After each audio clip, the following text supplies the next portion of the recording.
अकोला जिल्ह्यात एक धक्कादायक घटना घडली आहे। आपल्या मुलांना अनुसूचित जाती वर्गातील मुलीवर प्रेम केल्याच्या कारणावरून वडिलांनी पोटच्या मुलाला संपवल्याची घटना घडली।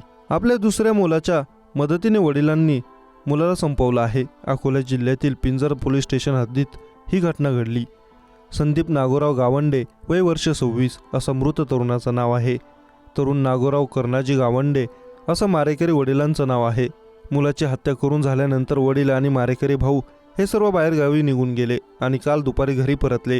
मिळालेल्या माहितीनुसार अकोल्यातील टिटवा गावात काल दुपारी 12 वाजेच्या सुमारास संदीप गावंडे याचा राहत्या घरात हातपाय बांधून असलेल्या अवस्थेत एक मृतदेह आढळून आला। दरम्यान संदीपच्या घरातील सर्वजण बाहेरगावी गेले होते। घरातील लोक काल दुपारी घरी परतले असता त्यांना घरात संदीप मृत अवस्थेत दिसून आल्याने त्यांनी एकच टाहू फोडला।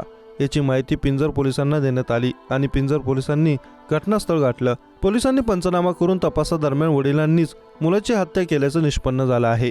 पोलीस सूत्रांनी दिलेल्या माहितीनुसार अकोला बार्शी टाकळी तालुक्यातल्या टिटवा गाव या गावात नागोराव गावंडे हे वास्तव्यास आहे। त्यांना 2 मुलं असून त्यातील एकाचं नाव संदीप आहे। मृत संदीप हा पुण्यातील एका कंपनीत कामाला होता। दरम्यान संदीपच गावातील एका अनुसूचित जाती वर्गातील कुटुंबातील मुलीशी प्रेम होतं। त्यांनी प्रेमाचा अनाभाग घेत लग्न करण्याचा निश्चय घेतला, परंतु हे प्रेम संदीपचे वडील नागोराव यांना मान्य नव्हतं। याच्यावरून अनेकदा त्यांच्या घरात वाद व्हायचा, त्यामुळे दोघांनी पळून जाऊन लग्न करण्याचं ठरवलं। ही गोष्ट संदीपच्या वडिलांना समजली। त्या मुलीवर प्रेम का केले आणि लग्नही करतो असा सवाल वडील नागोराव यांनी करून मृत संदीप सोबत वाद घातला। या दरम्यान त्याच्याच भावाने आणि वडिलांनी घरातच संदीपचा गळा आवळून संपवलं। त्यानंतर संदीपच्या हात पाय वायरने बांधून घराला कुलूप लावून बाहेरगावी निघून गेले। काल दुपारी घरी परतले असता आपल्या मुलाला कोणीतरी मारला असा बनाव रचला, पण पोलिसांच्या तपासात सर्व विंग फुटलं। सद्यस्थितीत मारेकरी वडील आणि त्याचा भाऊ पोलिसांच्या ताब्यात आहेत।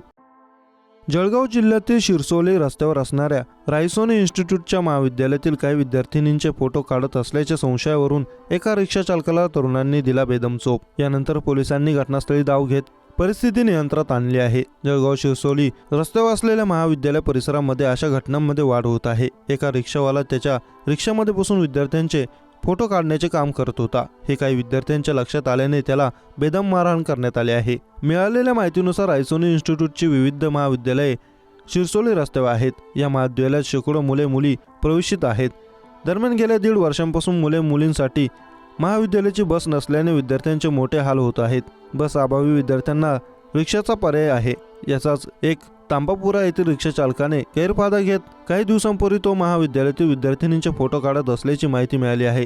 त्यामुळे शुक्रवारी 9 फेब्रुवारी रोजी दुपारी 2 वाजता काही तरुणांना माहिती मिळताच त्यांनी या रिक्षा चालकांचा मोबाईल तपासला। त्यात त्यांना आणखी काही मुलींचे फोटो दिसले। यानंतर संतप्त झालेल्या तरुणांनी रिक्षा चालकाला चोप दिला, तसेच त्याच्या रिक्षाची प्रचंड तोडफोड करून ती महाविद्यालयासमोरच उलटून दिली। पोलिसांना माहिती मिळताच त्यांनी घटनास्थळी धाव घेतली। परिस्थिती नियंत्रणात आणून त्यांनी रिक्षा चालकाला पोलीस ठाण्यात नेले आहे। दरम्यान यामुळे काही काळ तणाव निर्माण झाला होता। शेवटचे वृत्त हाती आले तेव्हा याबाबत MIDC पोलीस ठाण्यात कोणतीही नोंद करण्यात आलेली नव्हती।